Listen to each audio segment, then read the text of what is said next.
এই ছোট্ট শিশুকে নিয়ে চলছে বাংলাদেশে এখন নোংরা রাজনীতির খেলা, যে খেলাতে অংশগ্রহণ করেছেন বাংলাদেশের কিছু সুনামধন্য মন্ত্রীরা।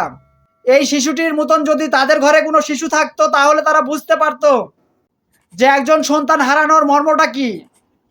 একজন আসামি স্বীকারোক্তি দেওয়ার পরও আপনারা তার বিচার করতে পারতেছেন না।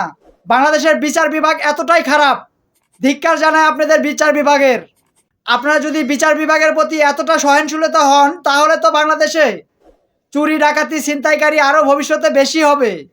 আপনারা সরকার দলে আসছেন কিন্তু আপনারা দেশের পরিস্থিতি আপনারা নিয়ন্ত্রণ করতে পারতেছেন না।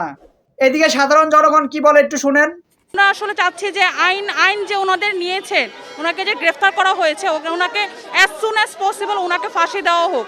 আর যদি আমাদের দেশের আইন যদি এটা করতে না পারে তাহলে জনগণের হাতে তুলে দেখ, আমাদের হাতে তুলে দেখ, আমরা সেটা দেখে নিব, আমরা সেটা বিচার করব। আমরা বিচার চাই, এটা আমরা সরকারের কাছে আমরা বিচার চাচ্ছি, এটা বিচারটা করা হোক।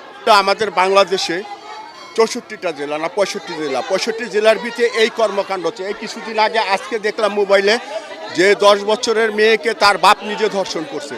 কেন হচ্ছে, কেন হবে? আর এদেরকে ধরে সরাসরি মেরে ফেলা দরকার, বাঁচিয়ে রাখা উচিত না। এদের জেল জরিমানা কিছুর দরকার নাই, এদের মেরে ফেলা দরকার, পাবলিকের হাতে তুলে দেওয়া দরকার। পুলিশ কেন নিয়ে যায় এদের? আর নিয়ে গেলে বিচার ঠিক মতো হয় না কেন? এদের ফাঁসি কেন দেয় না? ফাঁসি চাই, আনালে আমার হাতে তুইলা দিক। আইন কিছু করবো না, আইন হয়তো বা 2 বছর ভিতরে রাখবো, কাস্টডি খাটবো, এরপর টাকা থাকবে, টাকা দিয়ে বের হয়ে যাবো। বের হয়ে গেলে আরেকটা বাচ্চা ক্ষতি করবো না, এটা কোনো গ্যারান্টি নাই। ওই বাচ্চা চাই মরে গেলে জায়গাতে ভালো হইব, ওটা মেয়েরা ফেলানো উচিত। নাহলে আমাদের হাতে উঠাই দেখ সরকার, আমরা এটার বিচার করব। এটা একটারে যদি মাইরা হলে জায়গাতে তো 10 জনের শিক্ষা পাবো, ভয় পাবো। 10-এর মানে পোলাপান এটা করার আগে 10 বার ভাববো ওরা কি করছিল। এটা আমার হাতে তুইলা দিক, আমরা জায়গাতে জনগণ মারলে পাড়ায় যদি মাইরা হলে এটা কোনো বিচার নাই। আইন যে নিজের হাতে কবে তো স্যালেন্ডার করা উচিত, স্যালেন্ডার ওর হাতে হচ্ছে না, আমরা জনগণ ওরা চাই, আমার হাতে দিয়ে আমরা মাইরা হলে। ওর বাচ্চারা যেমনে মারছে ওরা এমনি মারণের দরকার, ওরা ফাঁসি দেওয়ার দরকার, শাস্তি চাই। ওরা আমাদের হাতে তুলে দেন, আমরা মারবো। ওর হাত কাটুম, ওর মাথা কাটুম, আমরা শাস্তি চাই, আমরা মারবো। ওরা কাটছে না, ওরা গায়ে গোড়া কাটবে, ঘর কাটবে, হাত পা কাটবে, তারপর সাজা পাই। আমরা চাই, আমরা সাজা চাই, ওর ফাঁসি চাই। আমরা সরকার বিচার করে না, সরকার বিচার করতে পারে না, সরকার ব্যর্থ, সরকারের বিচার হয় না, আমরা বিচার করব।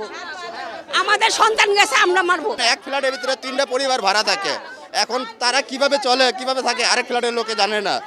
এখন ওই বাচ্চাটা আসছে বিড়াল লইতে, বিড়াল লওয়ার সময় এই কাজটা করছে। এখন আরেক বেলাটা লোক কেউ জানতে পারে নাই। এই ঘটনাটা আজকে যদি হয়ে থাকে কালকে আরেক বাচ্চা হইতে পারে, এরকম আমার বোন হইতে পারে, আমার মেয়ে হইতে পারে। এরকম যদি সরকারের আন্ডারে জায়গা, আইনের প্রশাসনে বিচার কি হয়েছে এটা কেউ জানবে না।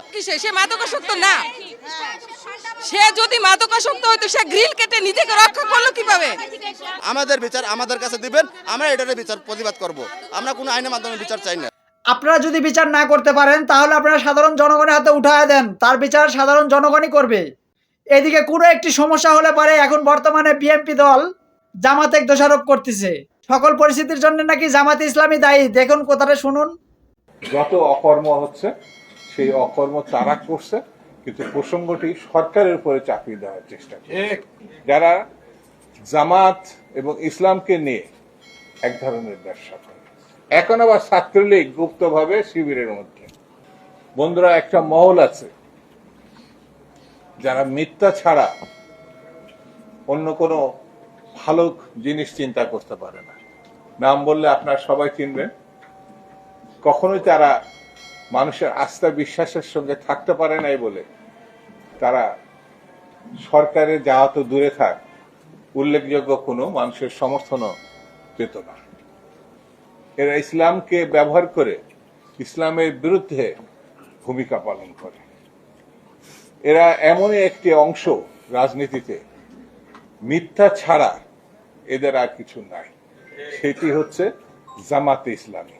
সবকিছু যদি জামাতের ইশারায় হয় তাহলে আপনারা কি বালহালাই তাইছেন সরকারে মিয়া? আপনারা বিচারও ঠিক মতন করবেন না আবার আপনারা। আর এইদিকে স্বরাষ্ট্রমন্ত্রী সালাউদ্দিন আহমেদ কি বলে শুনেন। আমরা এখন মধ্যযুগে নাই, আমরা আধুনিক যুগে।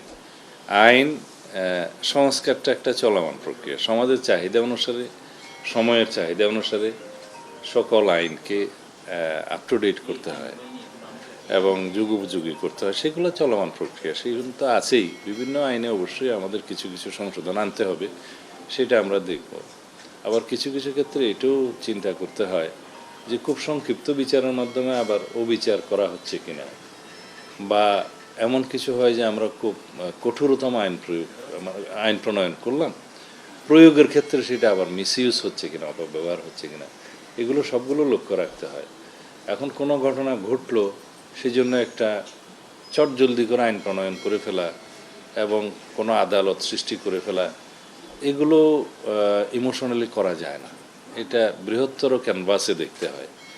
যেমন মাগুরাতে না কোথায় একটা ঘটনা সংঘটিত হয়েছিল বিগত ইন্টারিম গভর্নমেন্টের সময়, এটা নিয়ে তুলপাড় হলো এবং এখানে বোধহয় কিছু আইনি সংশোধন নিয়ে এসে সংক্ষিপ্ত সময়ের ভিতরে বিচার কার্য সম্পন্ন হয়েছে। এটা সময়ের দাবি ছিল, কিন্তু সেটার দীর্ঘমেয়াদে কি হবে না হবে সেই আইনগুলো চিন্তা করতে হয়। শিশু ধর্ষণের ক্ষেত্রে আদালত প্রতিষ্ঠা করা হলো, একটা ট্রাইব্যুনালের করা হলো, দেখা গেল সেই একই এখতিয়ার নারী ও শিশু আদালতে দেওয়ার মতো বিধান করা যায়, আদালতের সংখ্যা বৃদ্ধি না করেও। কারণ এখানে রেভিনিউ এক্সপেন্ডিচারের বিষয় আছে, আদালত সেট আপের করার বিষয় আছে, জনবলের বিষয় আছে। তখন দেখা যাবে যে 64 ডিস্ট্রিক্টে আদালত আমরা করলাম, ট্রাইব্যুনাল করলাম, দেখা যাবে মামলার সংখ্যা কোথাও 2টা, কোথাও 10টা, কোথাও নাই। এগুলো সব বিবেচনায় নিয়ে যেভাবে মানে জননিরাপত্তা নিশ্চিত করা এবং বিচার নিশ্চিত করা সম্ভব সেভাবে এগুলো আবার করা যায়। কিন্তু ওই সাময়িক সময়ের জন্য জনগণের যে ক্ষোভ সেটাকে মেটানোর জন্য যদি আমরা সব বিষয়ে দ্রুততম আইন প্রণয়ন করি বা আদালত সৃষ্টি করি, সেই বিষয়টা আমার মনে হয় সকল ক্ষেত্রে। আপনারা সবকিছু যদি বিচার বিভাগের উপরে ছেড়ে দেন তাহলে আপনাদেরকে মানুষ লাল কার্ড দেখাতে দ্বিধাবোধ করবে না। তো প্রিয় দর্শক, ভিডিওটি যদি ভালো লাগে অবশ্যই চ্যানেলটি সাবস্ক্রাইব করে পাশে থাকবেন। দেখা হচ্ছে অন্য কোনো ভিডিওতে, ততক্ষণ ভালো থাকবেন, সুস্থ থাকবেন। আসসালামু আলাইকুম ওয়া রাহমাতুল্লাহি ওয়া বারাকাতুহু।